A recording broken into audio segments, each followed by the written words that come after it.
Welcome है आप सभी का एक बार फिर से स्टडी विथ आरजे चैनल में। तो आज हम देखते हैं उत्तराखंड से संबंधित कुछ अन्य इम्पोर्टेंट क्वेश्चंस जो आपके आने वाले उत्तराखंड से संबंधित सभी एग्ज़ाम में इम्पोर्टेंट साबित हो सकते हैं। भले ही आपको क्वेश्चंस रिपीट लगे या कोई पुराना क्वेश्चंस लगे कि जो आया हुआ है या हमने पहले पढ़ा हुआ है, तो ज़रूर उसकी प्रैक्टिस करिएगा, दोबारा उसको एक बार देखिएगा और फिर आगे नेक्स्ट क्वेश्चन की ओर बढ़ जाइएगा। तो इसी के साथ स्टार्ट करते हैं आज का नया लेक्चर। तो जिसमें पहला यहाँ पे जो क्वेश्चन आपको यह की पॉइंट दिखेगा, आर्यों का आदि निवास मध्य हिमालय पुस्तक के लेखक कौन थे। ऐसा उत्तराखंड के एग्ज़ाम में काफ़ी बार क्वेश्चन पूछा गया है, तो ध्यान दीजिएगा। आर्यों का आदि निवास मध्य हिमालय के लेखक भजन सिंह माने जाते हैं। नेक्स्ट क्वेश्चन की ओर चलते हैं। उत्तराखंड का इतिहास 12 खंडों में पुस्तक के लेखक कौन है पूछा जाएगा, तो इसका आंसर करेंगे शिव प्रसाद डबराल, जिन्हें उत्तराखंड के इतिहास में या उत्तराखंड के क्षेत्र में या उत्तराखंड में इंसाइक्लोपीडिया उत्तराखंड के नाम से भी जाना जाता है। साथ ही साथ घुमक्कर प्रजाति का होने के कारण भी इन्हें चारण उपनाम से जाना गया है। ठीक, आगे देखते हैं।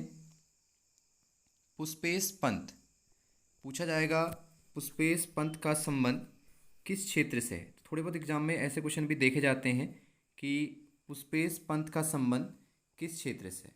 तो याद रखिएगा, पुष्पेश पंत का संबंध है राजनीतिक अंतर्राष्ट्रीय मामलों से। ठीक है, तो राजनीतिक जो भी अंतर्राष्ट्रीय मामले होते हैं उनको देखने का कार्य कौन करते हैं, पुष्पेश पंत। अगला है जोहार घाटी किसकी रचना है, तो इसमें याद रखिएगा शेर सिंह पांगती। इसी के साथ ऊपर एक क्वेश्चन छूट गया था, जो है उत्तराखंड कितना सच कितना छल। ठीक है, तो पूछा आता है उत्तराखंड कितना सच कितना छल पुस्तक के लेखक कौन है, तो याद रखिएगा यहाँ पर आएगा सुरेंद्र सिंह पांगती और जौहर घाटी का इतिहास में आएगा आपका शेर सिंह पांगती। दोनों में देखिएगा केवल आगे के नाम में क्या है डिफरेंस है, बाकी सारा चीज़ सेम है। अगला चलते हैं। पूछी जाती है नगाड़ी खामोश है कि रचनाकार कौन है या किसकी यह प्रसिद्ध रचना है, तो याद रखिएगा गिरीश तिवारी से दो क्वेश्चन बने हुए हैं, एक तो इनकी रचनाएं, दूसरा इनका उपनाम। तो याद रखना, पूछा आता है उत्तराखंड में गिरदा के उपनाम से किसे जाना जाता है, तो आंसर करेंगे गिरीश चंद तिवारी। और अगर पूछा जाएगा गौरदा के नाम से किसे जाना जाता है, तो उसमें आंसर करेंगे गिरीश पांडे। ठीक, दो नाम हैं गिरदा और गौरदा। गौरदा में आएंगे गिरीश पांडे, गिरदा में आएंगे गिरीश चंद तिवारी, और इनकी प्रसिद्ध रचना है नगाड़े खामोश। आगे बढ़ते हैं। हरिद्वार में शांति कुंज की स्थापना किसके द्वारा की गई है, तो याद रखना कहीं पे इनका नाम केवल श्री राम करके मिलता है या पंडित श्री राम मिलता है, और जो इनका पूरा नाम है वह है पंडित श्री राम शर्मा, और इनके द्वारा ही हरिद्वार में शांति कुंज क्या किया गया है, स्थापित किया गया है। ठीक, आगे बढ़ते हैं।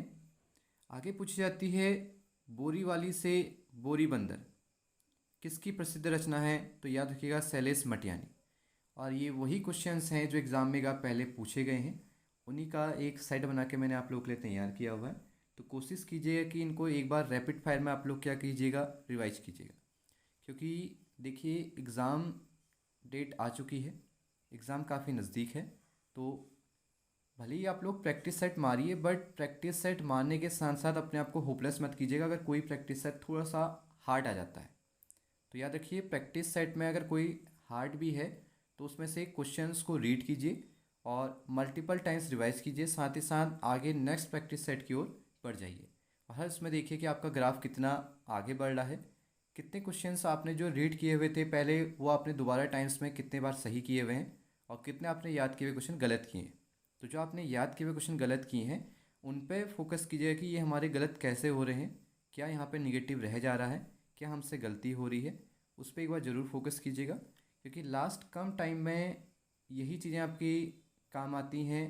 प्रैक्टिस सेट, रिवाइज, और अपनी थोड़ा बहुत गलतियाँ देखना कि कहाँ पे हम गलती कर रहे हैं और उसको सुधार करना। ठीक, तो घबराना नहीं है। गुड लक आप सभी को आपके आने वाले एग्ज़ाम्स के लिए। और मल्टीपल टाइम्स रिवाइज कीजिएगा और प्रैक्टिस सेट ज़रूर कीजिएगा। तो इसी के साथ आगे बढ़ते हैं। पूछा जाता है हिंदी आशुलिपि में Guinness book of world record बनाने वाले उत्तराखंड के व्यक्ति कौन है। तो याद रखना इनमें आता है गोपाल दत्त बिष्ट का नाम। अगर आपसे हिंदी आशुलिपि संबंधित कोई भी ज़्यादातर क्वेश्चन पूछा जाता है तो उसमें आंसर के रूप में गोपाल दत्त बिष्ट ही नाम देखा जाएगा। ठीक है। दूसरा क्वेश्चन इनसे पूछा जाता है हिंदू आशुलिपि कोश की रचना किन्होंने की है। तो याद रखना हिंदी आशुलिपि कोश की रचना भी गोपाल दत्त बिष्ट द्वारा ही की गई है। आगे बढ़ जाते हैं। आशुलिपि विज्ञान का ऐतिहासिक भाषा वैज्ञानिक और तुलनात्मक अध्ययन किसके द्वारा किया गया है। तो भी आंसर आएगा गोपाल दत्त बिष्ट के द्वारा। अगला देखते हैं नेत्रहीन के लिए ब्रेल लिपि। याद रखना जैसे आप लोग अपनी लिपि पढ़ते हैं उसी प्रकार जो अंधे लोग होते हैं उनके लिए एक लिपि का विकास किया गया है जिसे आप लोग क्या कहते हैं, ब्रेल लिपि कहते हैं। और ये भी क्वेश्चन पूछा जाता है कि उत्तराखंड में ब्रेल प्रेस पूछा जाएगा, उत्तराखंड में ब्रेल प्रेस की स्थापना कहाँ की गई है। तो याद रखना जो उत्तराखंड में ब्रेल प्रेस बनाई गई है वो आपकी देहरादून पे ही स्थापित की गई है। ठीक है बच्चों, दोनों तरह से क्वेश्चन पूछा जाता है। एक पूछा जाएगा आपका ब्रेल प्रेस, दूसरा पूछा जाएगा कि ब्रेल प्रेस हेतु या आपकी ब्रेल लिपि हेतु किसके द्वारा उत्तराखंड में प्रयास किया गया है। तो याद रखिएगा कुंवर सिंह नेगी द्वारा। तो कुंवर सिंह नेगी द्वारा उत्तराखंड में नेत्रहीनों के लिए काफ़ी ज़्यादा प्रयास किया गया है और इन्हीं को ब्रेल लिपि का जनक के रूप में उत्तराखंड में जाना जाता है। ठीक। और अगर आपसे पूछा जाएगा गढ़वाल का हातिम ताई किसे कहा गया है तो भी आंसर क्या करेंगे, कुंवर सिंह नेगी को ही गढ़वाल का हातिम ताई कहा गया है। ठीक है। तो आगे बढ़ते हैं इसी के साथ। धरोहर जनपद पिथौरागढ़ शहीद ए वतन पिथौरागढ़ के लेखक कौन है। तो याद रखिएगा इनमें नाम आता है राजेश मोहन उप्रेती का। ये भी उत्तराखंड के व्यक्तित्व में शामिल हैं जिनमें पूछा जाएगा धरोहर जनपद पिथौरागढ़ के लेखक कौन हैं तो याद रखिएगा राजेश मोहन उप्रेती। आगे बढ़ जाते हैं। उत्तराखंड निवासी मिस इंडिया अर्थ 2005 कौन चुनी गई थी। तो आंसर करेंगे निहारिका बिष्ट। ठीक, सॉरी निहारिका सिंह इसका आंसर करेंगे। उत्तराखंड निवासी मिस इंडिया अर्थ 2005।